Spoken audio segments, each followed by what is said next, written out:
Graças e paz, vocês estão bem? Então tá bom. Bom, nós estamos no segundo episódio da nossa série.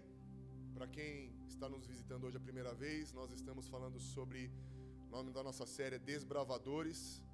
Nós estamos trabalhando um pouquinho mais sobre a igreja missionária, entendendo o que é ser uma igreja missionária, entender os desafios que é ser uma igreja missionária e entender do Senhor o que Ele tem para nós, como que nós podemos despertar para aquilo que Ele tem para nós, para que a gente cumpra o propósito que Deus nos deu e também que a gente possa avançar como igreja. E estou muito feliz. Semana passada a Dani ministrou aqui, ela contou alguns testemunhos do que Deus fez na vida dela, iniciando a nossa série. E hoje eu quero trabalhar um pouquinho. Eu não consigo entender um cara que tenha sido tão desbravador quanto o apóstolo Paulo. Desbravador é pioneiro, é aquele que avança, abre caminhos. E o apóstolo Paulo, ele foi alguém que realmente percorreu por toda a Europa, Ásia, ali naquela região, e ele, impelido pelo Espírito de Deus, abriu o caminho para o Evangelho. Muitas pessoas foram alcançadas, curadas, transformadas através da palavra. Irmãos, o que eu vejo é que quando eu leio Atos do 1 ao 28, você vai ver a ação do Espírito Santo o tempo todo, em várias pessoas. Você vai ver o Espírito Santo vindo sobre cada um.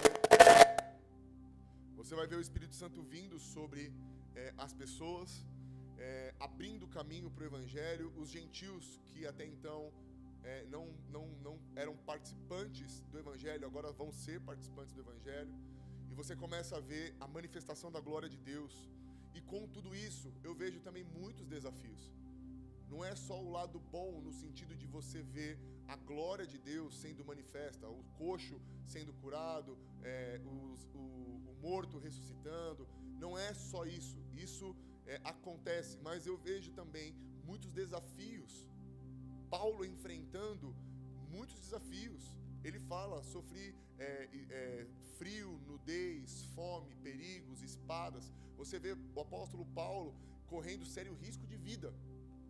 Então, e eu quero que nós entendamos que não é só pelo lance das manifestações, não é só o lado bom no sentido do sentir. Isso é maravilhoso e isso está disponível para nós. Só que também assumir a responsabilidade de ser alguém, um desbravador, que talvez o teu chamado não seja como o apóstolo Paulo, entrar num navio com alguém e sair parando em todos os lugares, ou entrar num avião e sair pousando de cidade em cidade, pregando o Evangelho. Pode ser que seu chamado não seja esse, está tudo bem. Cada um na sua. Nós não podemos nos comparar com o apóstolo Paulo nesse sentido de que todos nós vamos sair mundo afora pregando o Evangelho. Mas o que eu tenho que entender é que eu posso ter o comportamento do apóstolo Paulo no lugar onde eu estou. Seja no trabalho, seja na rua, seja na academia, seja na minha família, seja na faculdade, aonde for. Eu aprendo sobre o comportamento. E eu aprendo que sim, o Evangelho pode acontecer no lugar aonde eu estou cumprindo a minha missão, aonde eu estou vivendo o propósito. Se a minha missão é estar lá no meu trabalho, onde eu estou por um período, não sei quanto tempo, para cumprir um propósito, eu vou fazer aquilo. Eu vou pregar o Evangelho. Eu vou me comportar de uma maneira que honre ao Senhor. Então, desbravador é justamente sobre isso. E eu quero pensar um pouco sobre... Nós vamos falar, semana que vem, nós vamos falar também sobre as 3 viagens missionárias do apóstolo Paulo. Foram 3 viagens incríveis, mais a viagem de Jerusalém para Roma, quando ele vai... que ele já está condenado ali, né, para a morte, mas nós vamos trabalhar em cima das 3 viagens que ele percorreu. Foi muito legal. A primeira foi para anunciar o Evangelho, a segunda foi para levar a decisão dos irmãos de Jerusalém, que foi o concílio de Jerusalém, e a terceira ele foi para confirmar a fé das igrejas que ele mesmo estabeleceu. E a quarta, ele indo para Roma porque ele estava condenado. Então ele ia ser morto, né? Então eu quero começar a pensar aqui. Bom, para eu pensar em desbravador, eu preciso entender que nós temos, de tantas, duas promessas falando sobre o avanço do reino. A primeira promessa que nós temos está em Mateus 11:12, quando o reino de Deus é tomado à força. Quando Jesus diz assim: desde os dias de João Batista até agora, o reino dos céus é tomado à força, e os que usam de força se apoderam dele.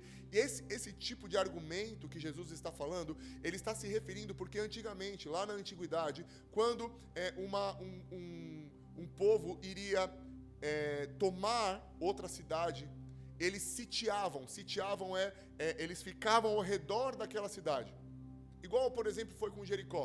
Lembra? Quando eles entraram ali, antes do muro, estava ali, e eles ficaram rodeando. Então, era a mesma coisa. Então, assim, é como se uma cidade fosse, um povo fosse, Babilônia, por exemplo, fosse entrar para governar outro lugar, e ele fosse sitiar, ou seja, ele iria cercar aquelas cidades, eles iriam tomar força, ia espremer de tal forma que ia tomar força aquela cidade. É exatamente isso, nessa intensidade que Jesus está falando. Então a primeira lição que eu aprendo aqui é que nós devemos ser intensos e intencionais com o reino.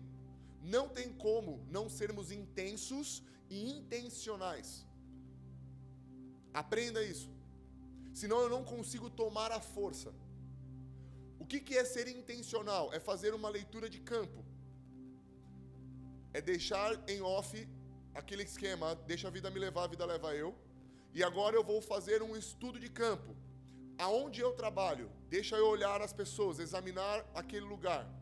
Como que eu vou tomar o reino de Deus à força ali? Como que eu vou pressionar com o reino que eu carrego naquele lugar? Essa é uma primeira lição que a gente tem que tomar. E ser intensos. Ser intensos. Segunda promessa que nós temos é temos as chaves do reino. Então, o que é isso? Jesus disse lá em Mateus 16:19, ele diz: eu lhe darei as chaves do reino dos céus, e o que você ligar na terra terá sido ligado nos céus, e o que você desligar na terra terá sido desligado nos céus. Essas chaves, lá em João 10, por exemplo, Pedro está usando as chaves do reino para abrir agora a janela da fé, a porta da fé para os gentios. Então eu entendo que nós temos as chaves que abrem a porta do reino. Então nós temos o direito de trazer o céu sobre a terra. Seja feita a sua vontade na terra como é no céu. Zion, Sião. Sião é a morada de Deus, o lugar de habitação de Deus. Logo, essa é a nossa identidade. Nós carregamos o céu dentro de nós. Fala assim: eu carrego o céu dentro de mim. Essa é uma verdade e uma realidade que você nunca pode esquecer. E eu sei que nosso dia a dia, as nossas correrias, eu sei que nós esquecemos, sim, é normal. Mas você precisa anotar isso num lugar para diariamente você forçar virar um hábito de você entender isso. Por quê? Porque a partir do momento que você sabe que você tem as chaves, você carrega o reino, significa que aonde você pisar, você possui a terra por herança. Aonde você está, o céu está dentro de você, irmão. Isso é demais para mim. Duas promessas que nós entendemos: tomar a força e que nós temos as chaves do reino. Partindo desse princípio, eu quero trabalhar agora 4 características de um desbravador. Desbravador é aquele que vai à frente, o pioneiro, que abre caminho. Quando você olha para Jesus, um desbravador, ele falou: o reino de Deus está próximo. Então ele veio trazer o reino, ele desbravou, ele abriu o caminho, como João Batista abriu o caminho para Jesus vir. Como o apóstolo Paulo, saiu o mundo afora pregando o evangelho. Então, 4 características que nós vamos aprender na primeira viagem missionária de Paulo, que nós vamos trabalhar isso juntos, deixando claro que algumas coisas que eu vou ler aqui, enquanto eu estava preparando e meditando nisso aqui, eu não me encontrei aqui. Eu não me encontrei porque está, às vezes, longe da nossa realidade. E o Espírito me falava justamente sobre isso, porque nós temos que estar em pé de igualdade. Lembrem sempre disso. Quem está aqui pregando não é alguém superior, alguém que tem uma super experiência e que manda no pedaço. Não é isso. Nós estamos em pé de igualdade. A mesma dificuldade que você tem é a mesma que eu tenho. E juntos, na revelação da palavra, nós vamos caminhar para um lugar de desenvolvimento. E aí, pega. Beleza? Vai pegar ou não? Então tá bom. Primeira característica de um desbravador é saber lidar com a oposição. Abra sua Bíblia no livro de Atos, capítulo 13.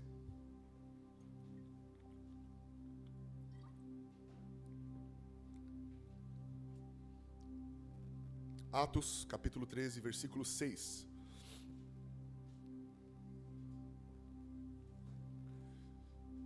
Você que achou, olha aqui para mim. Atos capítulo 13, você vai ver Paulo com Barnabé, com alguns mestres e profetas num culto. Eles estão adorando a Deus num Shaba, a glória de Deus se manifestando. Eles estão adorando ali e de repente o Espírito Santo toma alguém e fala assim para eles: separem-me, Barnabé e Saulo, até então, para a obra que eu os tenho chamado. E então impuseram as mãos sobre eles e os enviaram. E aí você começa a ver, logo em seguida, que eles foram enviados pelo Espírito Santo. Muito bem. Aí no versículo 6 diz assim: eles atravessaram toda a ilha, chegando até a cidade de Pafos. Ali encontraram um judeu que era mágico e falso profeta, chamado Bar-Jesus. Ele era amigo de Sérgio Paulo, o governador da ilha, que era um homem muito inteligente. O governador mandou chamar Barnabé e Saulo, pois queria ouvir a palavra de Deus. Mas o mágico Elimas, este é o nome dele em grego, era contra os apóstolos. Ele não queria que o governador aceitasse a fé cristã. Repito, ele não queria que o governador aceitasse a fé cristã. A primeira característica de um desbravador é saber lidar com a oposição. Olha aqui, Bar-Jesus no hebraico significa Bar, filho, Jesus, Jeová é salvação. Então significa filho de Deus. Só que ele era um falso profeta. Ele se apresentava como um filho de Deus, porém ele era um falso profeta e ele era um mágico. Ele era mentiroso. Então, na verdade, ele era um filho do diabo, não era um filho de Deus. Ele trabalhava com magia e ele enganava Sérgio Paulo, que era o governador da ilha. Só que quando Saulo e Barnabé chegam na ilha, eles começam a anunciar o evangelho. O governador ouve da mensagem que eles estão trazendo, porque aonde a mensagem do evangelho é pregada, as pessoas são mudadas. E aí então ele pede para chama eles. Quando ele pede para chamar o Bar-Jesus, que no grego significa Elimas, que é encantador ou mágico, esse cara, ele começa a se opor à pregação de Paulo e Barnabé. Então a primeira coisa que eu quero que nós entendamos aqui, quando eu falo saber lidar com a oposição, é que a nossa luta ela não é contra pessoas. A nossa luta não é isso, mas é contra aquilo que manipula elas. E você vai precisar de fé para ver além do que os olhos naturais estão vendo. Esse é um primeiro ponto que nós temos que ter. E eu vou precisar que você se esforce para a sua maturidade ser esticada, para você entender e agarrar essa palavra. Para onde você for, aonde você estiver, quando algumas pessoas começarem a se comportar de uma maneira, se opondo à sua fé, você tenha discernimento e entenda o que está acontecendo. Esse é um primeiro ponto. Agora, o que eu quero trazer para o nosso exemplo, para a nossa vida real, verdadeira, dia a dia? Pessoas que querem frustrar as suas motivações. Esse é um tipo de Bar-Jesus. Pessoas que querem frustrar as suas motivações. Lembra lá na reconstrução do muro, quando Sanbalate e Tobias, enquanto Neemias estava lá fazendo a reconstrução, empenhado, trabalhando, Sanbalate e Tobias, dois camaradas, começaram a falar para ele: não vai dar certo isso. Sai daí. Você está fazendo isso em vão. E ria dele. Não acreditavam, não botavam fé. Porque fazer a reconstrução dos muros, você imagina quantos metros eram aquilo, a largura, a altura. Então, ele voltou Ele veio daquela leva de judeus que vieram do exílio da Babilônia com o objetivo de reconstruir um muro. Ele tinha uma palavra de Deus e naquele momento começaram a se opor contra ele. Então, na nossa vida vão ter alguns Sanbalates e Tobias também, que vão se opor contra nós. E você precisa ter discernimento. Outra coisa são pessoas que são roubadores de fé. Você já foi para alguém muito empolgado e falar, Deus falou comigo tal coisa, Deus não sei o quê, e vamos fazer isso, vamos fazer aquilo, e de repente alguém vem com um balde de água fria sobre você e fala assim, você está louco? Como que você vai fazer isso? Por quê? Porque você está olhando com os olhos da fé e a pessoa está olhando com os olhos da carne. Pessoas que são roubadores de fé, que não tiveram a mesma revelação de fé que você teve. Por isso eu vou falar para você, escolha pessoas que têm maturidade para te ajudar. Não saia falando do que Deus falou com você com qualquer um, porque as coisas de Deus são loucuras.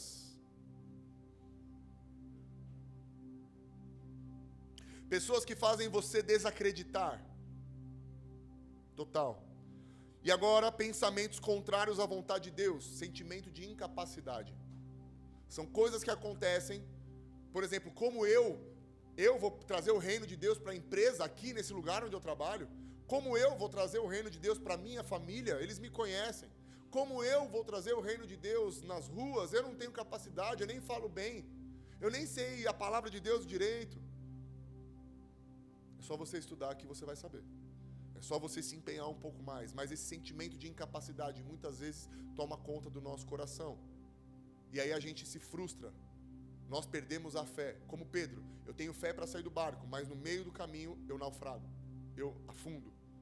Então, muito cuidado com isso. Segundo ponto, oportunidade. Então, primeiro, eu falei que a característica de um desbravador é saber lidar com a oposição.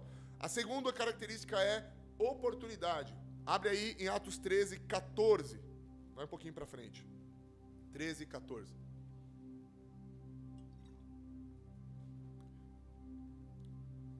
Eles continuaram a viagem indo de Perge até a cidade de Antioquia, do distrito da Pisídia. No sábado, entraram na sinagoga e sentaram-se. Depois da leitura da lei de Moisés e dos livros dos profetas, os chefes da sinagoga mandaram dizer a eles, irmãos, se vocês têm alguma palavra para animar o povo, podem falar agora. Então Paulo se levantou, fez um sinal com a mão, pedindo silêncio, e começou a dizer, homens de Israel e todos vocês não-judeus que temem a Deus, escutem. E ele começou a falar, ele começa a falar lá do Êxodo, ele começa a falar do tempo do Egito, e ele vai até a ressurreição de Cristo. Então a primeira coisa que eu entendo que Paulo está fazendo aqui, ele, primeiro, identificou o público, eles eram judeus. Segunda coisa, ele tinha conhecimento, ele sabia o que ele estava falando. Grava isso. Se você não tem certeza, não fale. Estude um pouco mais. Tenha certeza do que você está falando. Não fale o que você ouviu de informação do que o outro falou. Quantas vezes eu ouvi gente falando que Paulo, até então, Saulo caiu do cavalo. A Bíblia não registra isso. E nós temos que tomar cuidado, porque às vezes lá na novela mostrou que Paulo estava indo para Damasco e ele caiu do cavalo. Então, Paulo caiu do cavalo. Não. A Bíblia fala que ele caiu como morto. Tamanha luz que resplandeceu. Não fala de cavalo. Eu já vi alguns falar ainda que era cavalo branco. Então nós temos que tomar cuidado, irmão. Eu não posso pegar informação, eu tenho que conferir nas escrituras, ter entendimento. Então, tinha conhecimento. E ele começa a falar então do Êxodo até chegar à ressurreição de Cristo. Mas olha que interessante que ele fala, em 1 Coríntios 9, 19, ele fala assim, sou um homem livre, não sou escravo de ninguém, mas eu me fiz escravo de todos a fim de ganhar para Cristo o maior número possível de pessoas. Quando trabalho entre os judeus, vivo como judeu, a fim de ganhá-los para Cristo. Não estou debaixo da lei de Moisés, mas quando trabalho entre os judeus, vivo como se estivesse debaixo dessa lei, para ganhar os judeus para Cristo. Assim também, quando estou entre os não-judeus, vivo fora da lei de Moisés, a fim de ganhar os não-judeus para Cristo. isso não quer dizer que eu não obedeço à lei de Deus, pois estou de fato debaixo da lei de Cristo. Quando estou entre os fracos, na fé, eu me torno fraco também, a fim de ganhá-los para Cristo. Assim eu me torno tudo para com todos, a fim de poder, de qualquer maneira possível, salvar alguns. Faço tudo isso por causa do Evangelho, a fim de tomar parte das suas bênçãos. Então, o que eu entendo aqui? Paulo, quando ele está na sinagoga, e ele aproveitou a oportunidade que foi dada para ele. Quando ele aproveitou a oportunidade, ele olhou o público, ele sabia o que ele ia falar, e ele começou a pregar o Evangelho. Ele começou a falar do Êxodo. Você vai ver muito Paulo tratando assim. Com os judeus, ele fala sobre a lei. Você vê ele trazendo a lei, sobre a palavra, sobre os antepassados e tal. Quando ele chega em Atenas, quando ele vai pregar lá para aquela galera que está lá, quando ele vê o escrito assim, um altar ao Deus desconhecido, ele começa a falar sobre o Deus Criador. Ele muda o discurso. Por quê? Porque aquelas pessoas não tinham entendimento sobre a lei. Então Paulo, ele entendeu como se comportar com cada público. Então Paulo, ele está falando de 3 formas aqui. Ele está falando dos judeus, dos não-judeus, que são gentios, e ele está falando dos fracos. E ele está falando que com cada público que ele conversa, apresentando o Evangelho, ele se comporta da maneira adequada. E qual que é a maneira adequada? Então, por exemplo, quando eu converso com, aqui ele está falando, com um judeu, eu me comporto como um judeu, porém eu não vou ferir um princípio do Senhor. Eu vou até um limite. Quando chega num lugar aonde esbarra num lugar que vai falar de princípio, então ele para e aí então ele traz a verdade sobre a palavra. E aqui eu quero entender com você uma coisa, que nós precisamos ter muito bem definida a nossa cosmovisão cristã. Você sabe o que é a cosmovisão? Cosmovisão cristã é enxergar o mundo com os olhos de Cristo, perceber a realidade, não a partir de uma filosofia, não a partir de uma perspectiva espiritualista, mas perceber o mundo a partir dos olhos de Cristo. Isso é ter uma cosmovisão cristã bem definida. Repito, perceber o mundo a partir dos olhos de Cristo. Não sobre filosofia e nem sobre espiritualista, mas sobre os olhos de Cristo. Quando eu olho para o mundo com o olhar de Cristo, eu tenho uma cosmovisão cristã bem definida. E aí eu consigo entender o quê? Que os judeus aqui para Paulo e para nós hoje são as pessoas que têm uma religião bem definida. Então quando você conversa com alguém e aquela pessoa ela tem uma religião bem definida, ou ele é um católico praticante, ou ele é um espírita, ou ele é um bandista, um kardecista, sei lá, qualquer uma das religiões que existem. Primeira coisa, identificar. Ele tem uma religião definida? Esse é o primeiro ponto.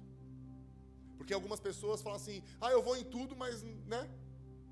Eu conheço, eu fui ali, mas não é definido, a pessoa não vai, não pratica aquilo. Primeira coisa que nós temos que identificar. Segunda coisa que Paulo fala dos gentios, o que isso representa? São as pessoas que não têm uma religião definida, acreditam em tudo, mas não seguem nada. Então, com essas pessoas, eu estou falando de comportamento. Então, Paulo fala que quando ele falava com os judeus, ele se comportava como judeus. Então, identifiquei um judeu, identifiquei alguém que tem uma religião definida, eu preciso me comportar de uma maneira que eu vou ser respeitoso e eu vou com essa pessoa até um limite, até o momento em que não fere princípios. Ponto. Segundo ponto sobre gentios. Quem que são gentios? Aquele que não segue nada. Ele segue tudo, mas não segue nada. Ele vai na igreja, ele vai no terreiro, ele vai no kardecismo, ele vai em tudo. Ele é simpatizante, ele é espiritualista. Ele quer ter um contato com Deus, ele quer encontrar um caminho e tudo mais. Então, eu preciso entender se é esse público que eu estou falando. E terceiro, quando Paulo fala dos fracos, ele está falando de pessoas que têm mais dificuldade no processo da sua conversão. Então, eu preciso identificar quando eu estou conversando com alguém, porque, irmão, conversão, talvez eu acho que você já entendeu isso, ou você está no processo dela, você entendeu que conversão não é da noite para o dia. Conversão não é somente aquele dia que você teve um encontro com Cristo.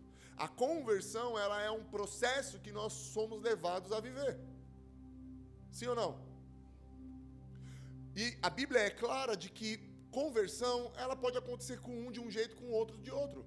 Você vê Paulo, ele era de um jeito, mas o dia que ele teve um encontro com Cristo, no outro dia, ele já foi transformado. Ele teve um encontro com Jesus, as escamas caíram dos olhos, e ele começa a pregar o Evangelho. E você vê que ele é um desbravador.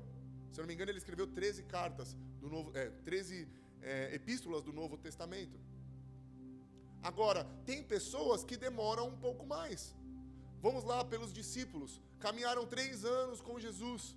Pedro, por exemplo, caminhou com Jesus, teve experiências com Jesus, viu Jesus ressuscitar pessoas, era um dos 3 mais íntimos de Cristo.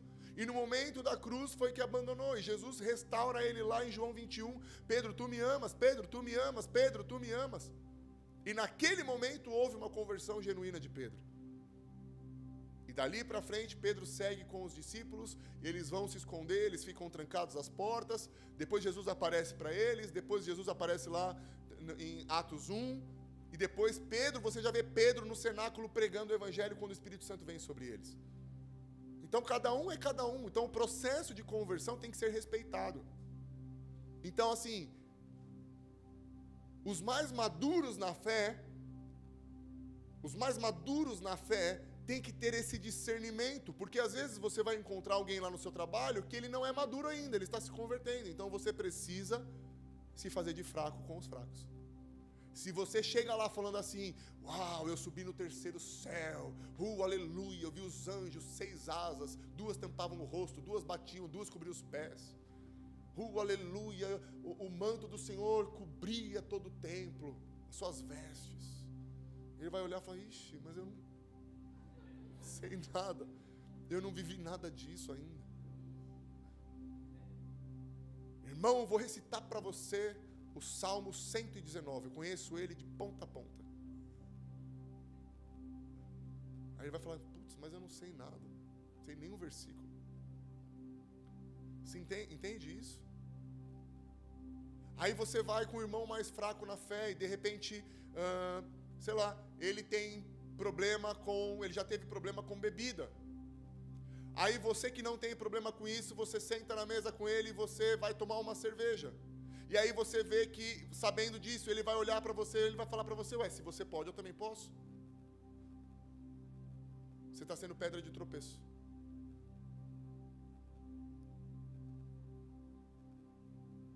Ah, mas não tem nada, não é para se embriagar. Mas aí você está colocando outra vida em risco. Você está sendo pedra de tropeço. Ah, eu vou postar uma foto, não sei o quê, nananã. Então, você está sendo pedra de tropeço. Porque tem pessoas que não são maduras na fé, que estão olhando você como referência e você o sendo usado como termômetro. Consegue entender? E aí, essa pessoa que é fraca na fé, ela está no processo de conversão, você pode levar ela a se apostasia, porque ela ainda está no processo.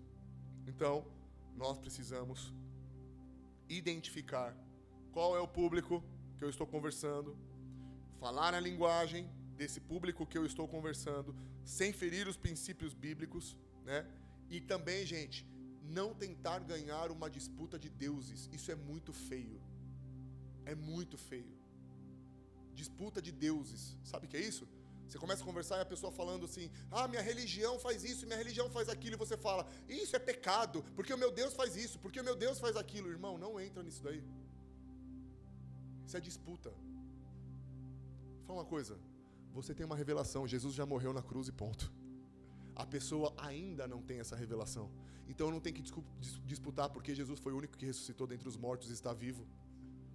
Acabou a disputa aí. Eu não tenho que ficar disputando com alguém que não tem ainda a revelação da cruz. Consegue entender isso? Esse é um ponto importante. E outra coisa, para finalizar esse ponto sobre comportamento, que Paulo nos ensina aqui, não vamos usar espada para cortar a orelha de ninguém, irmão. Vamos usar a bacia e a toalha para lavar os pés, para servir, para ter paciência. Dessa forma, nós vamos ganhar autoridade para pregar o Evangelho. Dessa forma nós vamos avançar pregando o Evangelho. Beleza? O terceiro ponto é saber lidar com as dificuldades. Esse aqui eu gosto muito. Enquanto eu preparava isso aqui, o Senhor ministrou meu coração.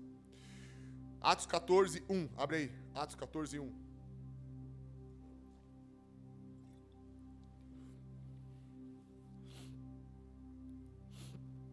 A mesma coisa aconteceu na cidade de Icônio. Paulo e Barnabé entraram na sinagoga e falaram de tal maneira que muitos judeus e não judeus creram. Olha só. Mas os judeus que não creram, olha só, os que não creram, atiçaram os não-judeus contra os cristãos. Os apóstolos ficaram muito tempo em Icônio, falando com coragem a respeito do Senhor Jesus. E o Senhor mostrava, olha só, olha quem que mostrava. E o Senhor mostrava que a mensagem deles sobre a sua graça era verdadeira, pois ele dava a eles o poder de fazer milagres e maravilhas. Irmão, isso é maravilhoso. Prega o Evangelho, tudo vai acontecer. Os moradores da cidade estavam divididos. Alguns apoiavam os judeus e outros eram a favor dos apóstolos. Então, os não-judeus e os judeus, juntos com os seus chefes, com a liderança, resolveram maltratar os apóstolos e matá-los a pedradas. Quando Paulo e Barnabé souberam disso, fugiram para Listra e Derbe, cidades do distrito de Licaônia, e para as regiões vizinhas, e ali anunciaram o Evangelho. Irmão, olha aqui para mim, sabe que isso me mostra que nós não seremos isentos dos perigos de pregar o Evangelho. Eles estavam pregando o Evangelho, as pessoas estavam crendo, e o próprio Deus estava mostrando que a graça dele estava favorável, que milagres e maravilhas estavam acontecendo, mas isso despertou uma raiva na galera que não creu, porque nem toda mensagem que você pregar as pessoas vão crer, irmão, viu? Nós não devemos empurrar Jesus goela abaixo na vida das pessoas. Nós devemos apresentar o Evangelho, crer quem quer crer. É assim que funciona. Nós devemos ser fiéis à palavra. Nós não temos o poder de convencer ninguém. Quem convence é o Espírito Santo. Amém? Então nós temos a obrigação de pregar o Evangelho. E o Espírito se encarrega de convencer do pecado, da justiça e do juízo.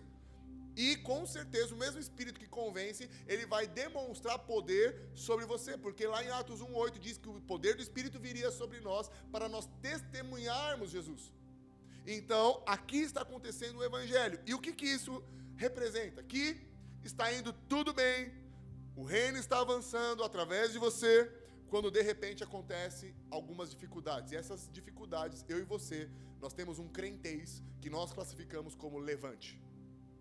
Nós estamos pregando, estamos ali, fazendo o melhor, servindo na igreja, estamos pregando o Evangelho para alguém, discipulando, de repente começa a acontecer umas paradas meio malucas, algo começa a dar errado, uma resistência aqui, umas tentações, uns sonhos estranhos, começam palavras, sentimentos de angústia, começa a vir essas paradas, a gente começa a falar o quê? Isso é levante. Irmão, mas é óbvio que vai ter levante. Eles vão surgir. Mas a questão é como que eu tenho administrado, como eu administro isso. Porque se a palavra me mostra que os caras estão pregando a glória de Deus sendo derramada, o poder de Deus sendo derramado, e pessoas crendo, mesmo assim se levantaram contra eles que estavam na ativa, e nós também. Nós também, irmão. Eu não posso te isentar disso.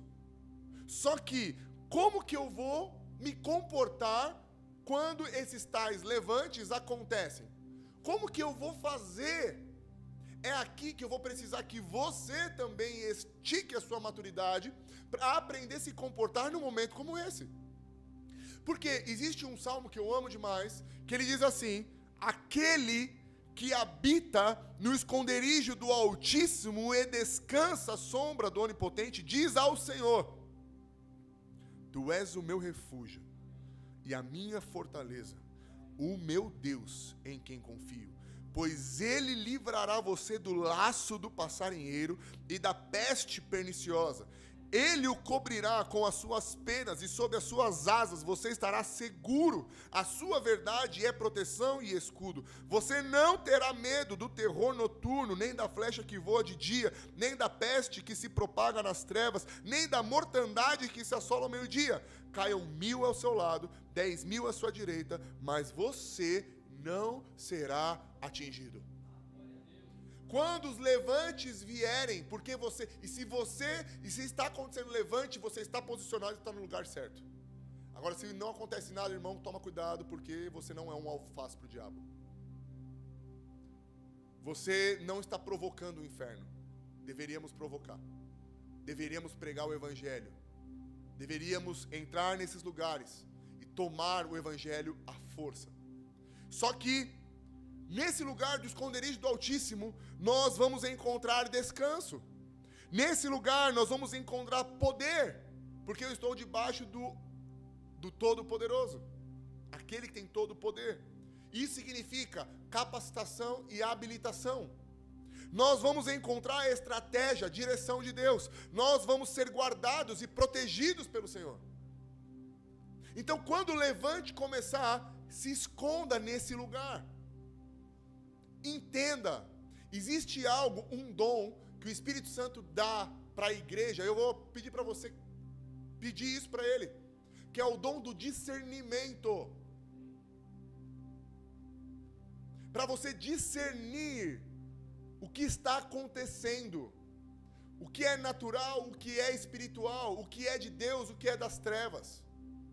Para você olhar com os olhos da fé, não com os olhos naturais, e você identificar o que está acontecendo. Então você identificou que existe um levante, você corre para o esconderijo do Altíssimo, e lá você é guardado, protegido, tem estratégia, tem direção.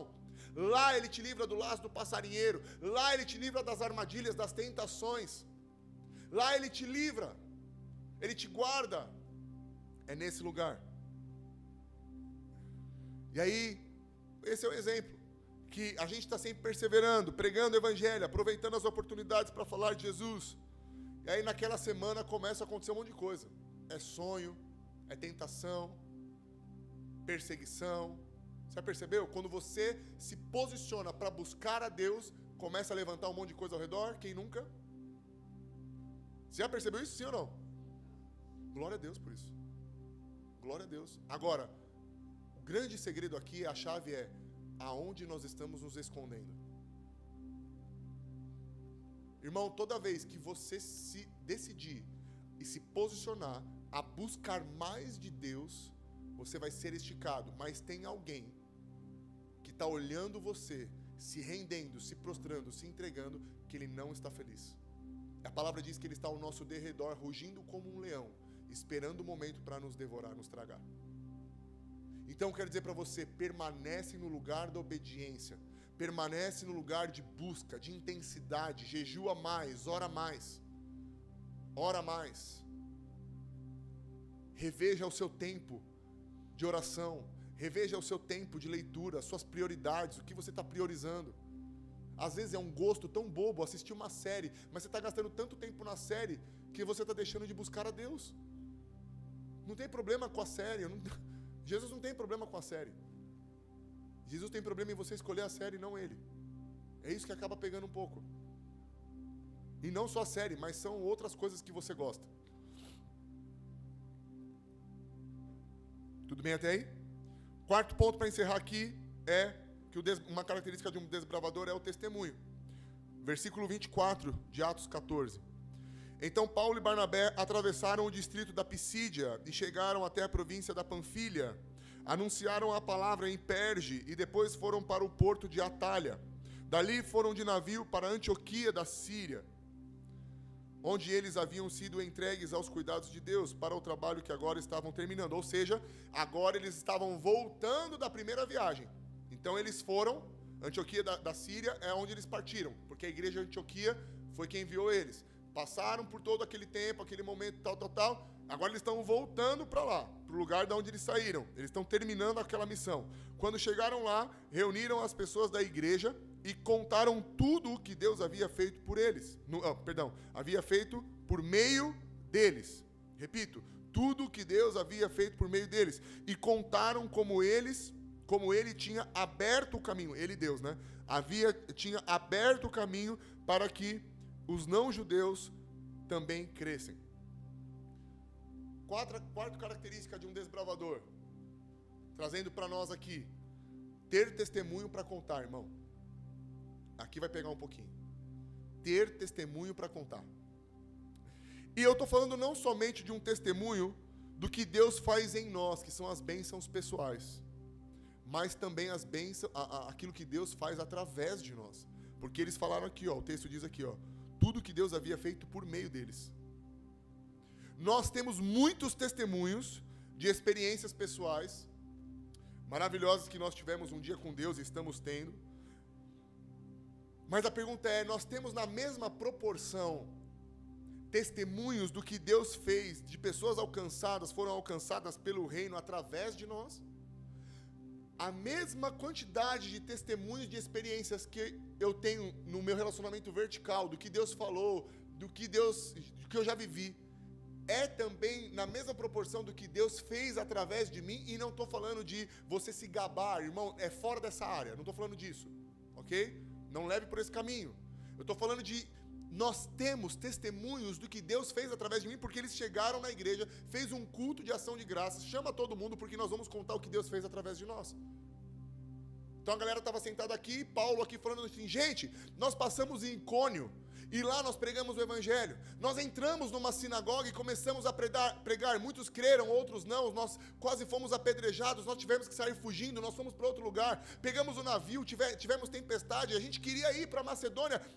Queremos ir para um lugar, mas o Espírito nos constrangeu. Ele falou, não, vocês vão agora para Macedônia. E lá tem um homem que estava esperando o evangelho para ser pregado. E eles começaram a compartilhar testemunhos do que Deus fez através dele. Agora, a minha pergunta que eu faço para nós hoje é, quantos testemunhos, começando comigo, pastor, quantos testemunhos nós temos do que Deus fez através de nós? Porque o que Deus faz através de mim dentro da igreja, irmão, isso é fácil, isso é tranquilo. Agora, o que Deus faz comigo fora da igreja? Fora. Eu já orei por você, Deus abençoou você, glória a Deus. Já conversei com você num discipulado, trouxe uma palavra profética de sabedoria sobre você, amém, glória a Deus. Mas o que Deus faz através de mim fora daqui? Lá no meu trabalho, que é a minha missão, o meu campo missionário, as pessoas têm testemunho, elas vão falar, olha, depois que o Rafa falou isso, olha, depois que o Rafa orou, olha, depois isso, Rafa me apresentou uma palavra. Será que eu tenho testemunho? Será que elas têm isso para contar para outras pessoas? Será que eles foram alcançados como a mulher de João 4, que depois que ouviu de Jesus, saiu para falar para todo mundo o que Jesus tinha feito?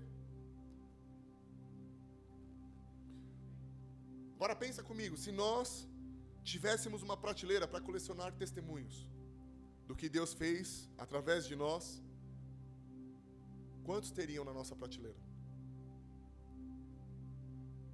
A nossa prateleira hoje estaria cheia ou estaria vazia? Quem coleciona alguma coisa, irmão, sempre está em busca de mais um. Quem coleciona algo sempre está em busca de mais um. Eu quero te desafiar a ser um colecionador de testemunho. Não como seu troféu para ficar se exaltando, mas para mostrar que Deus é fiel e verdadeiro e Ele continua fazendo. Amém? Bom, tudo isso que eu falei, que eu preguei até aqui, é só o começo, brincadeira. Tudo isso que eu preguei até aqui, é a introdução. Tudo isso que eu preguei até aqui, seria um modelo perfeito de um desbravador, sim ou não? De um desbravador experiente. De um desbravador experiente. Que tem discernimento, que sabe o discurso certo, sabe identificar as pessoas, sabe se comportar. Mas quantos de nós tem essas características do apóstolo Paulo? Eu sou o primeiro a dizer, não, eu não tenho. Me encontro com algumas coisas, outras não. Talvez você também. Ou talvez alguns de nós aqui também não se encontrem em nada, e está tudo bem. Mas então, Rafa, qual que é a nossa realidade? Aqui vem o desfecho. Quer saber? Então fala, quero saber, Rafa. Semana que vem estaremos aqui às 18 horas. Brincadeira. Abre aí em Atos 13. Versículo 5.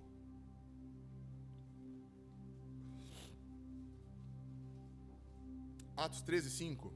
Quando chegaram à cidade de Salamina, lembra que Atos 13 eles estão saindo de Antioquia para fazer missão. Quando chegaram à cidade de Salamina, começaram a anunciar a palavra de Deus nas sinagogas. E eles tinham quem? João Marcos para ajudá-los no trabalho. Olha aqui para mim. João Marcos. Quem é João Marcos? Não era só Paulo e Barnabé?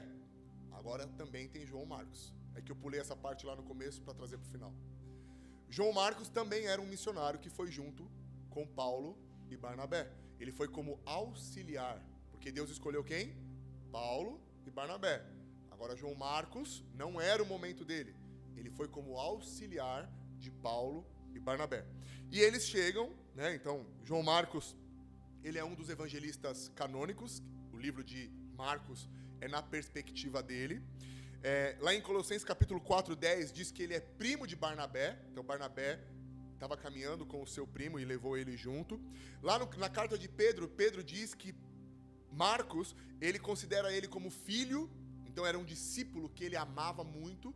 E provavelmente o evangelho de Marcos que ele escreveu é sobre a ótica de Pedro. Porque Pedro discipulou ele, cuidou dele como filho. Então ele escreveu o evangelho de Marcos. Marcos acompanhou Paulo e Barnabé quando eles partiram lá de Antioquia, passaram pela ilha de Chipre, no Mediterrâneo, e ele continuou com eles até a Ásia Menor. Muito bem, quando ele chega lá e ele encontra a primeira dificuldade, o primeiro desafio, que era o Bar Jesus, quando ele olha e vê a experiência de Paulo, quando ele olha e vê o comportamento de Paulo, ele abandona Paulo e Barnabé e volta para Jerusalém. E é aqui que talvez a gente se encontre. Sabe quando tudo na igreja e no reino é novo para nós? Vamos, Marcos, vamos fazer missão? Bora! Agora, estou colocando roupa de ir. Bora, estou pronto. Nós vamos viajar, aqui está o mapa, nós vamos para esses lugares, está aqui o nosso trajeto, vamos parar nessa ilha, vamos isso, aquilo. Se Deus não mudar alguma coisa, é isso aqui. Se Deus mudar, nós vamos seguir aquilo que Deus está dizendo. Bora, bora! Entrou no navio, está caminhando. Quando ele chega e o cara lá na ilha, ele vê Paulo falando com ele fala assim, mano do céu, se aqui está acontecendo isso, porque Paulo traz uma palavra sobre aquele Bar Jesus e ele fica cego. Paulo identificou, teve discernimento e ele fica cego. Quando ele olha que rola, já de início, uma batalha espiritual ali, ele fica desesperado. Ele volta. E pode ser aqui que nós nos encontramos. Sabe quando tudo é novo para nós? Quando alguém nos convida para ir para a igreja, quando você começa a ter contato com a atmosfera de glória, quando você começa a ter contato com a palavra de Deus, quando você começa a ter as suas experiências pessoais com Deus e você começa a falar, eu quero fazer tudo, eu vou para qualquer lugar, eu vou seguir a Cristo, eu vou fazer isso, vou fazer aquilo e tal. Sabe isso? Sabe sim ou não? Vamos para a vigília? Vamos para o monte? Vamos para aí? Vamos. Não tem tempo ruim para você. Você aceita tudo, você topa tudo. Quando nós queremos servir e fazer tudo que pedem para nós. Nós só queremos fazer. Talvez nós nos encontramos aqui como João Marcos. Nós temos disposição, mas quando nós deparamos com os desafios, nós, na verdade, abandonamos. Todos nós nos encontramos aqui. Olha lá no versículo 13 de Atos 13. Paulo e seus companheiros navegaram a cidade de Pafos até Perge, uma cidade da província da Panfilha. Porém, João Marcos os deixou e voltou para Jerusalém. Eles continuaram a viagem indo de Perge até a cidade de Antioquia, no distrito da Pisídia.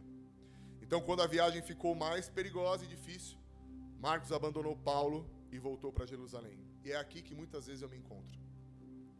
Quantas vezes nós abandonamos oportunidades de cumprir o evangelho por medo, por falta de maturidade? Quantas vezes nós vamos na intenção de querer fazer, mas quando nos é dado responsabilidade, nós voltamos para o lugar do começo. Sabe qual que é? Eu só quero ficar no lugar da manifestação da glória. Eu não estou pronto para desafios maiores. Eu não tenho maturidade para encarar daqui para frente. foi a visão de João Marcos. Quantas vezes nós nos encontramos assim, gente? E aí Deus está promovendo algo para nos esticar. Nós estamos olhando para o tamanho do desafio, estamos olhando para o tamanho da nossa capacidade e nós vamos falar, não Deus, é muita coisa para mim, eu vou voltar para Jerusalém. Eu vou voltar a ficar só sentado no culto, aproveitando a atmosfera.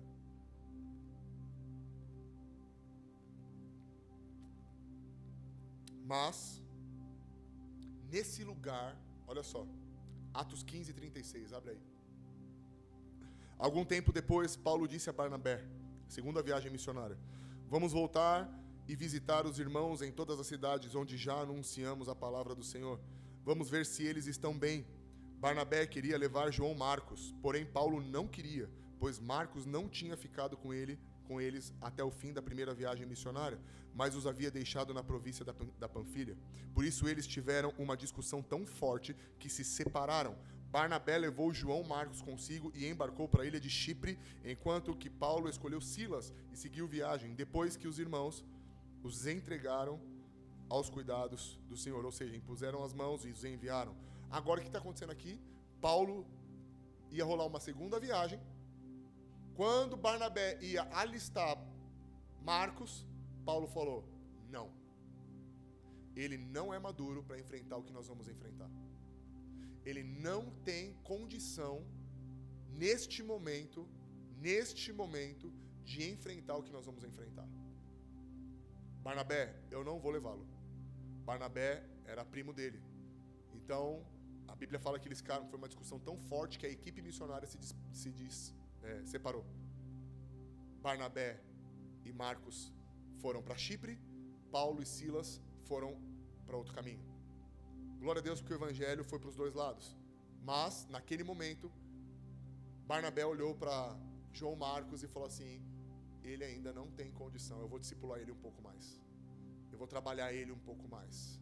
Eu vou provocar ele um pouco mais. Eu vou esticá-lo um pouco mais.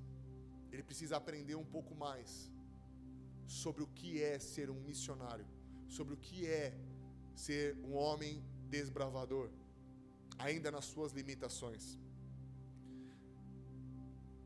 E aí ele passa então, Marcos, agora ele vai passar por um período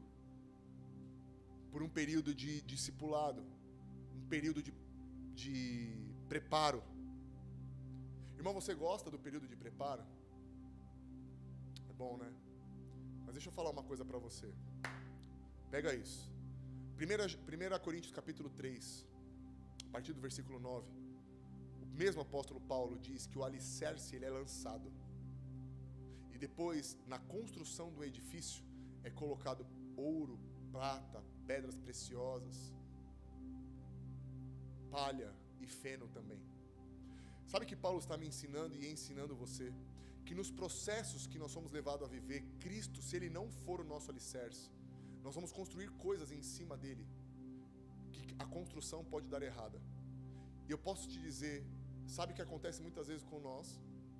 É que quando Jesus olha a obra acabada, Ele fala, filho, tem coisa aí que não foi eu que construí, tem coisa aí que não é minha. Eu vou precisar quebrar tudo isso e começar de novo. Eu vou precisar quebrar todo o edifício para que você possa construir agora com ouro, prata e pedras preciosas. Porque a responsabilidade de construção do edifício é minha e sua. O alicerce é Cristo, a essência. Não vou falar tudo da minha palavra, da conferência, mas vou deixar um gostinho de quero mais. Mas, se nos momentos em que nós somos levados a ser trabalhados na maturidade, nós vamos ser quebrados. Posso falar uma coisa para você? Aprenda a ter valor. Aprenda a ter prazer na dor da desconstrução. É duro. Dói. Como é difícil, meu Deus do céu. Cada um tem a sua dor, sim ou não? Cada um sabe o que passa, né? Cada um sabe os buracos que já se enfiou. Cada um sabe as escolhas erradas que já tomou. Cada um sabe. Quantas vezes eu quebrei a cara porque eu achei que eu estava pronto como Marcos, e não estava. Nós queremos, nós temos uma palavra, vamos fazer isso e aquilo, e quando nós nos deparamos com responsabilidade do reino, nós quebramos a cara com a gente mesmo, porque nós vamos construindo coisas que a gente acha que é bom. Nós vamos fazendo uma construção, a construção de um edifício.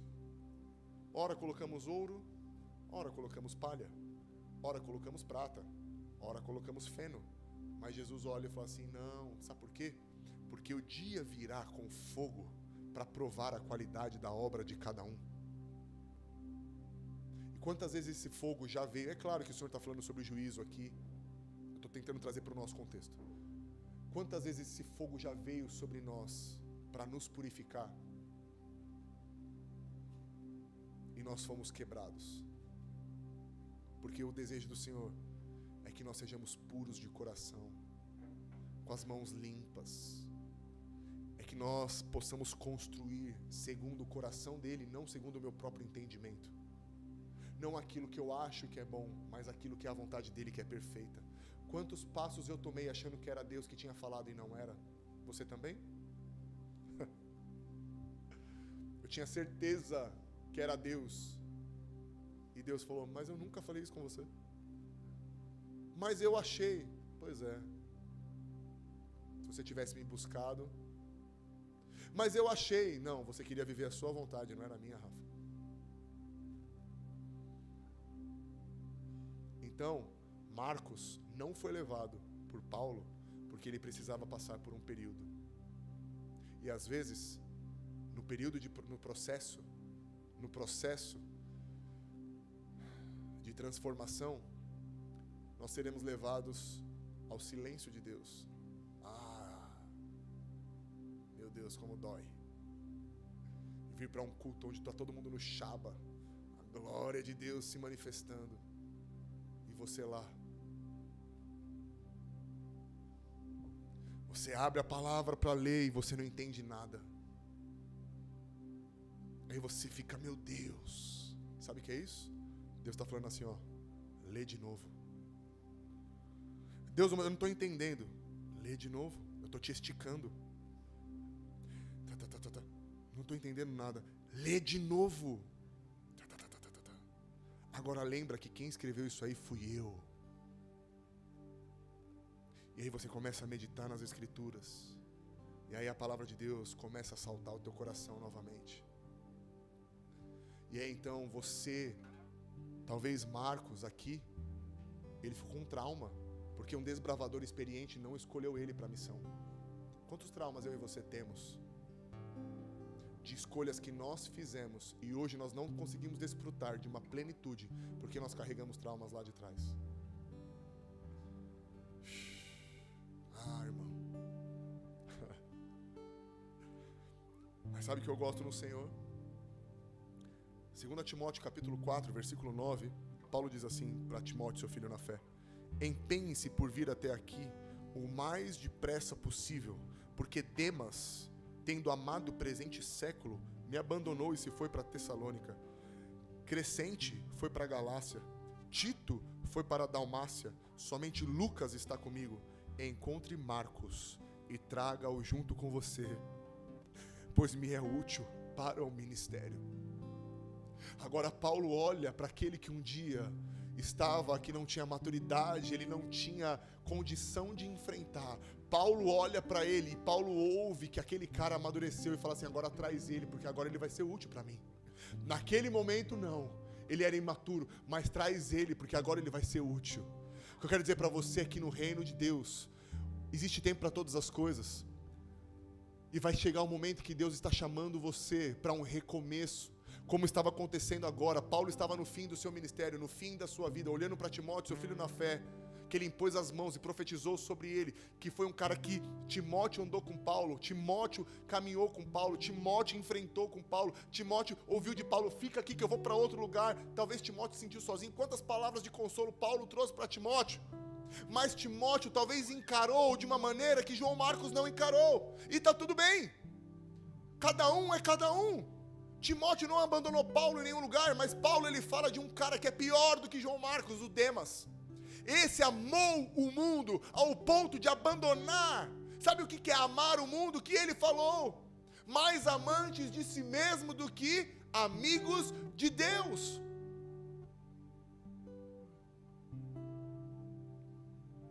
A diferença de Demas para Marcos é que Demas, ele estava sendo discipulado por Paulo, mas ele quis ser amante do mundo e abandonou a missão.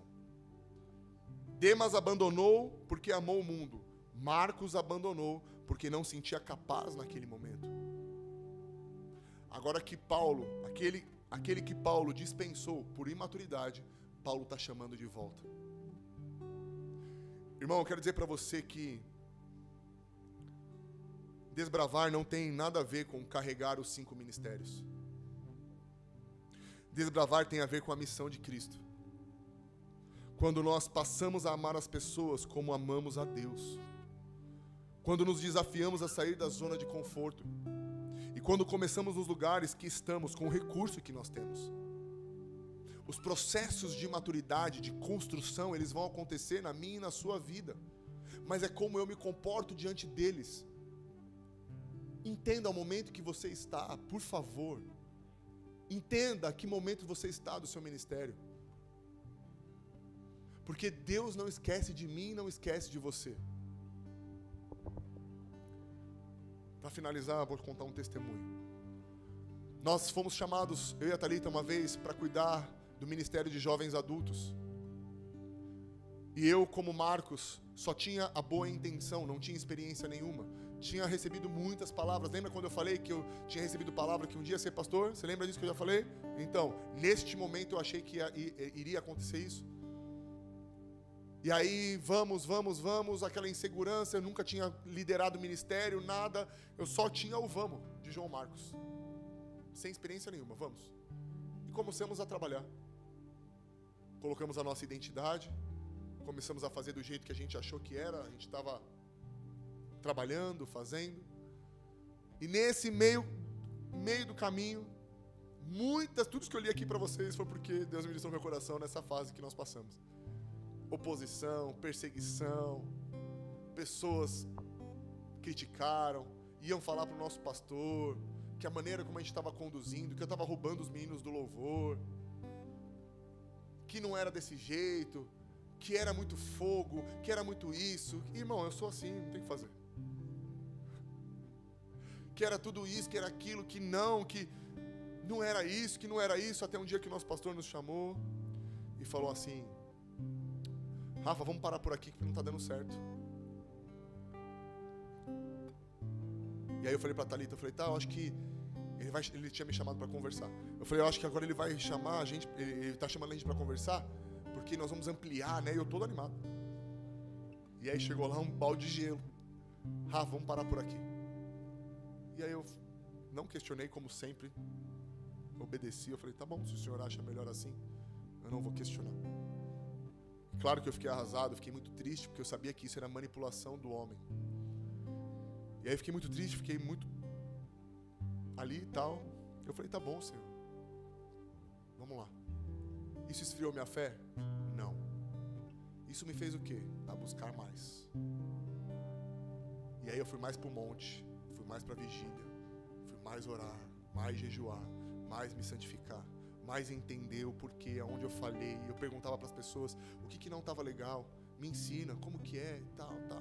E nós ficamos no gelo. A igreja foi acontecendo, e aí eu e a Thalita ficamos de lado. Nesse processo doeu muito, mas ali sempre confiante, ficamos esperando o Senhor, buscando a Deus, esperando a promessa que nunca falha. Aí um dia foi um profeta na igreja. A igreja estava lotada assim. E aí nós estávamos sentados, estava eu, a Thalita, a Rafa, a Bia, né? A Rafa e a Bia. E aí o profeta pregando, era um culto profético aquele dia. Nunca tinha visto homem na minha vida. E aí ele pregando, a igreja lotada, porque o povo gosta de profecia, né? E a igreja lotada. E aí o homem pregando. No meio do culto ele olha assim para mim e fala assim, irmão, levanta, fica de pé, por favor. Aí eu fiquei de pé. Aí ele falou assim: Deus não esqueceu de você. Você está saindo pela porta dos fundos, mas Deus vai te fazer entrar pela porta da frente. Deus vai honrar o teu ministério. Ele começou a trazer uma palavra sobre a minha vida. Nunca tinha visto aquele irmão na minha vida. Quando ele começou a falar, eu lembro que as pessoas viravam a cabeça e faziam assim. Você lembra? E aí no final do culto vieram falar com a gente, tal, eu sabia, tal, não sei o quê. Eu falei, gente, será que o negócio era tão feio assim? E aí passou um tempo. E aí nós fomos ser esticados. Foi nos dado um ministério de evangelismo para cuidar. E eu falei, mano, evangelismo? Nunca tinha feito isso. Assim, sair na rua, na minha cabeça evangelismo era isso, sair na rua pregando o evangelho, né? E aí eu lembro que ele me chamou, ele falou, Rafa, queria que você cuidasse do evangelismo. Aí eu falei para ele assim, eu falei, ó, eu não entendo que eu tenho essa vocação, mas por obediência ao que você está me pedindo, eu vou fazer. E eu falei, você me dá a carta branca para eu fazer? Ele falou, dou. E aí então reuni umas pessoas, uma equipe. Você precisa ter uma equipe. E ame essa equipe, cuide dessa equipe. E aí eu reuni uma equipe, algumas pessoas bem dispostas, a Angélica fazia parte, Gu, Gui, Maicon e mais um monte de gente naquela época. E aí eu comecei, falei, gente, vamos trabalhar, vamos fazer alguma coisa. A primeira coisa que veio na cabeça foi sair falando de Jesus na rua para todo mundo.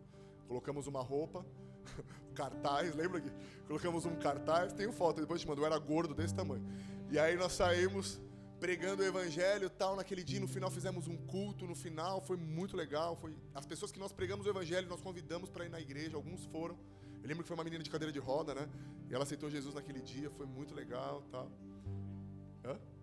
Fomos para o Rio de Janeiro, olha só, e tal, e fomos lá. E aí a Angélica veio com uma ideia na época da gente fazer uma peça de teatro. Eu falei, Andy, uma peça? Eu falei, vamos lá, como que é? Eu sei que nós juntamos teatro, banda e dança. Tudo junto na mesma coisa. Quem lembra dessa aí, da primeira? E aí, era reflexos? Espelhos? Ah, sei lá o nome, não lembro agora. Reflexos, né? Não, acho que é a primeira, reflexos. Não sei o que lá do grito. Não sei o que lá do grito. Que nós é louco. A Rafa quebrou o espelho. Quebrei o espelho da Rafaela. Aí, não sei o que lá do grito, era o nome da peça, né? Irmãos, e era uma coisa muito maluca. A gente nunca tinha feito aquilo na vida, mas existia anseio, nós estávamos sendo esticados ali. E eu pastoreando aquelas pessoas, aquela equipe, passamos 3, 4 meses ensaiando, cuidando, era tudo sincronizado, era a banda junto com o teatro, junto com a dança, e voltava, e ninguém tinha experiência, ninguém sabia nada, e eu lembro que a gente assim, vamos fazer, e a gente fez um movimento na igreja, e naquele dia tinham 1.500 pessoas num culto.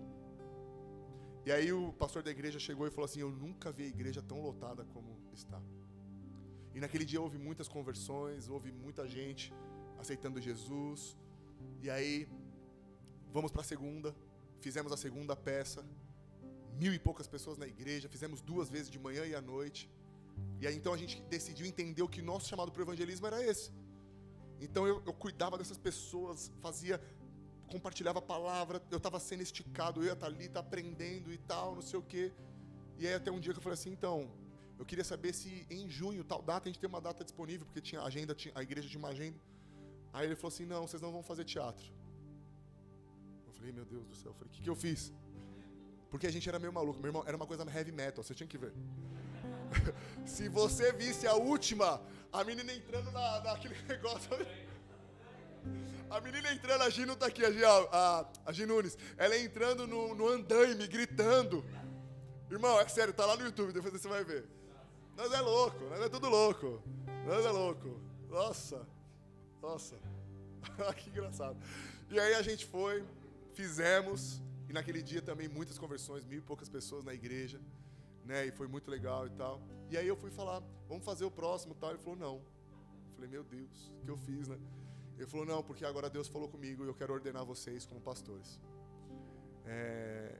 E aí eu estava tão em paz, irmão, que eu lembro que ele terminou a ligação e falei assim, pai, eu vou falar com a Tata. Se o senhor colocar isso no coração dela, eu vou entender que é do senhor, senão eu vou entender que é do homem. E eu liguei para ela e falei assim, amor, o pastor falou isso. Ela falou assim, tá bom, amor, se é o que Deus tem para nós, vamos para frente. Eu falei, a Thalita falou isso. Naquele momento você não tá ligado, naquele momento a Thalita era mais resistente. Né? Ela sempre amou servir, sempre amou cuidar também, mas talvez acho que o temor, né, tá? Né, de estar à frente ali e tal, ela era um pouco mais resistente, diferente de mim, que era sempre muito dado. Sempre fui facinho pro espírito.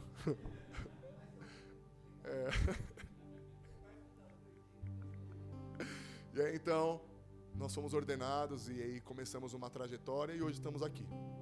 Então, eu estou contando esse testemunho porque eu passei o que João Marcos passou. Eu também fui colocado de lado por um tempo para ser esticado, para ser provado, para edificar algo novo. E é isso que Deus faz com a gente. Então, não olhe a disciplina como algo ruim. Tiago vai dizer em Tiago capítulo 1, versículo 5, que a disciplina produz perseverança para nós. Perseverança. Amém? Fica de pé.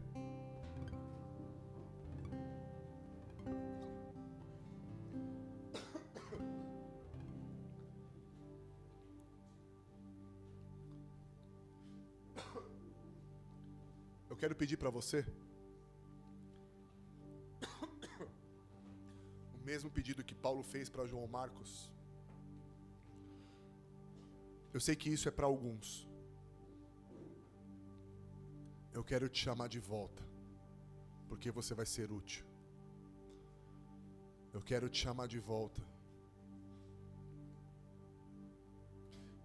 É um chamado de volta para ser um desbravador. Se você já pregou e não prega mais, se você já foi discipulava e não discipula mais, se você cantava, ministrava com instrumentos e você não faz mais, se você dançava e não faz mais, se você amava a Deus e hoje não ama mais, se você estava quente um dia e hoje você está frio, mas você tem uma fome, uma sede, é esse convite que é para você. O Senhor hoje quer trazer essa unção para você desbravar. Um dia, João Marcos, ele foi colocado na prateleira e Deus ficou vendo como ele se comportava. O fato de Paulo chamar ele de volta significa que ele amadureceu e agora ele estava sendo útil para o ministério de Paulo. E esse é um convite para você.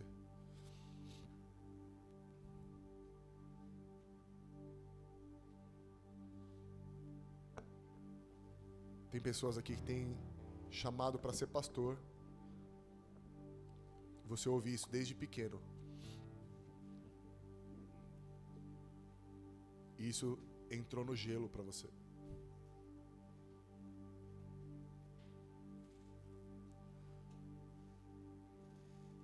Você não se vê na condição, muitos aqui não se veem na condição. Olha para o reino, olha para o ministério e se vê incapaz.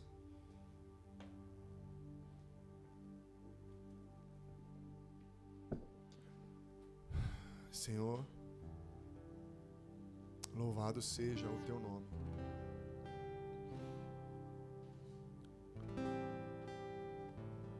Nós não somos desbravadores experientes. Talvez nos encontramos como Marcos. Quantas vezes nós abandonamos, esfriamos, primeiro no relacionamento com você, no relacionamento com a igreja e no relacionamento com as pessoas. Nós voltamos para Jerusalém, para esse lugar de comodismo, esse lugar dessa atmosfera da presença, que maravilhoso é isso, mas isso não é tudo. Porque a mesma maneira que o Senhor tem a Shekinah, o Senhor tem a Doxa. E o Senhor vai nos levar a ser esticados conforme a sua vontade.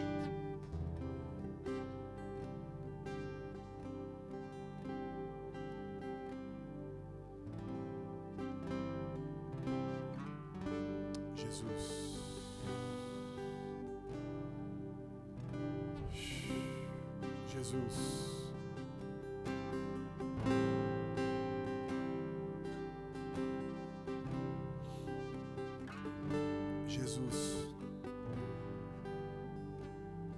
Irmão, eu quero que você faça o exercício agora de lembrar.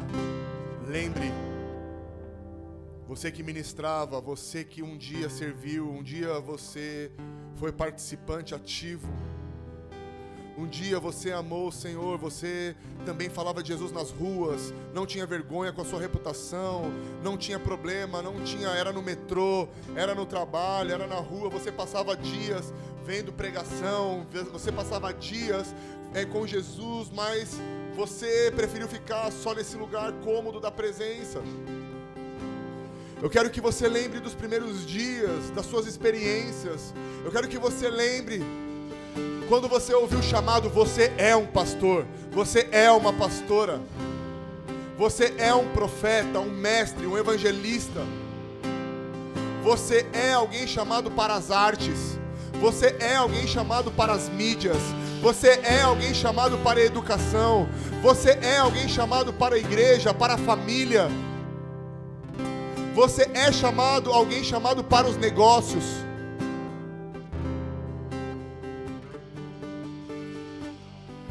Eu quero que você volte para esse lugar que um dia você falou: eu vou pôr uma pedra porque eu não quero voltar aqui. E talvez você tenha tido crises comportamentais, crises emocionais, crises de pânico, crises de ansiedade, porque você não está no centro da vontade de Deus e por isso tem um buraco dentro de você. Por causa do teu passado que te assombra.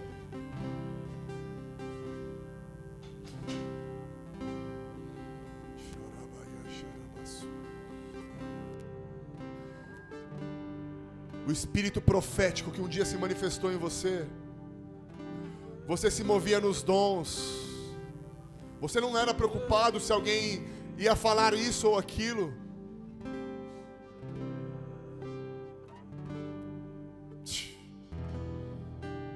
Levante suas mãos, por favor, por um minuto. O Senhor está te revestindo com novas vestes. Ele está te revestindo com uma nova unção.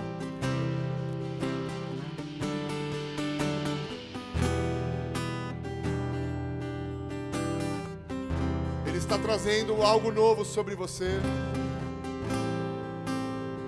E eu quero te fazer um convite. Se você se encaixa nisso, vem aqui na frente. Em nome de Jesus.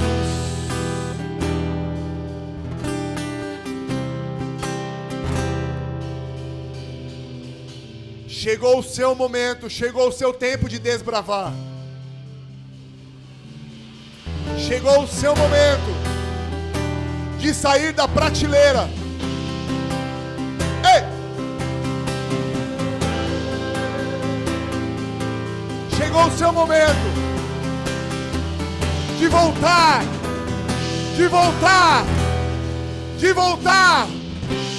a ter o coração queimando em chamas, a ter como propósito o teu chamado. João Marcos, volte, venha porque eu preciso de você.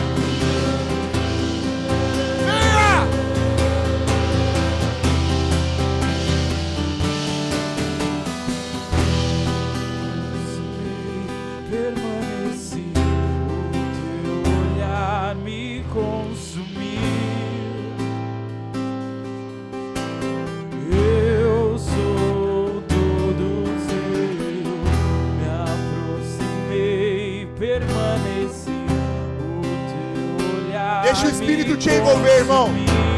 Eu aqui não posso te oferecer nada, é você e ele. Você veio até aqui para buscar algo dele. Fogo em teus olhos fez eu me apaixonar. Queimou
ainda tenho fome, eu ainda tenho lenha, pode vir queimar. Declara isso um pouquinho mais alto. Eu ainda tenho. Vamos, vamos, vamos. Eu ainda tenho lenha,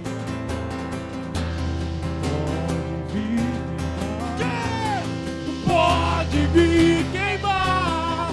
Eu ainda tenho fome, eu ainda tenho lenha, pode vir queimar, pode vir queimar.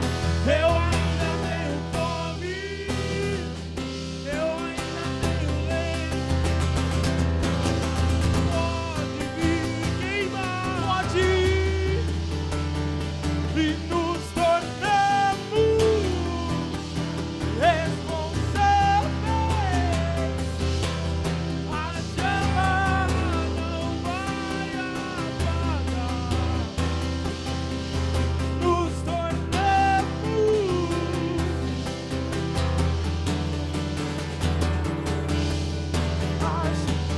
Vamos, vamos. Levante suas mãos. Vamos lá. Eu ainda tenho fome. Que isso possa ser verdade, vamos! Pode vir queimar. Eu ainda tenho. Agora, eu não queria que você simplesmente cantasse isso, mas que você começasse a gritar: eu ainda tenho fome! Eu ainda tenho fome! Vamos!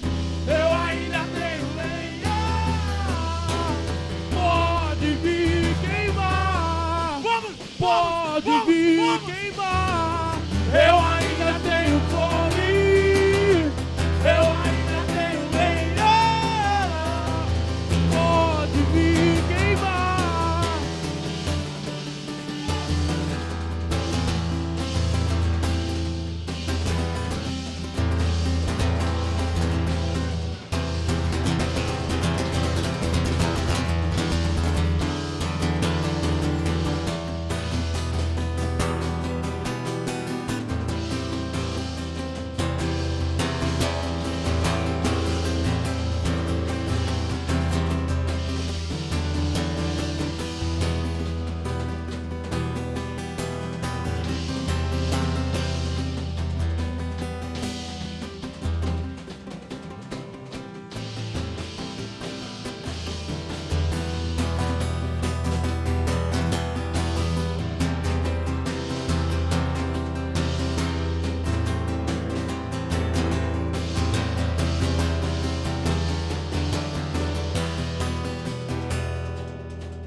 Fez eu me apaixonar,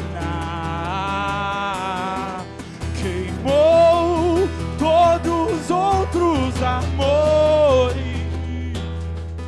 queimou todos os outros amores, o fogo em teus olhos fez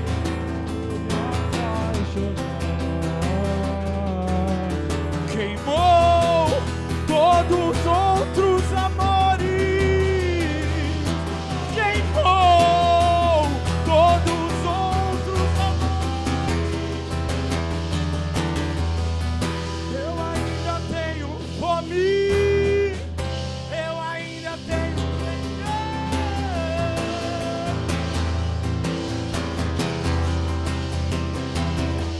É isso!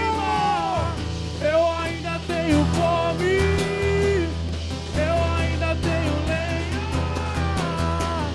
pode vir queimar, pode vir queimar.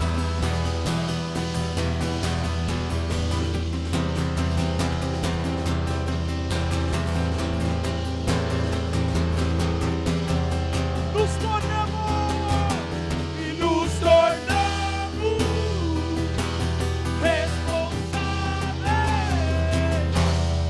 A chama não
para um lugar novo.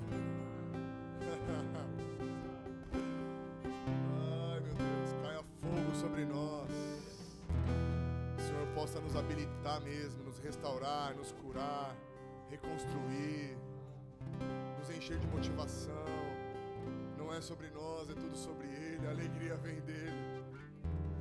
Em nome de Jesus. Você é sim um desbravador dessa geração. Você é sim um homem, uma mulher de Deus, que o Senhor está olhando, está enviando para esta geração para pregar o Evangelho.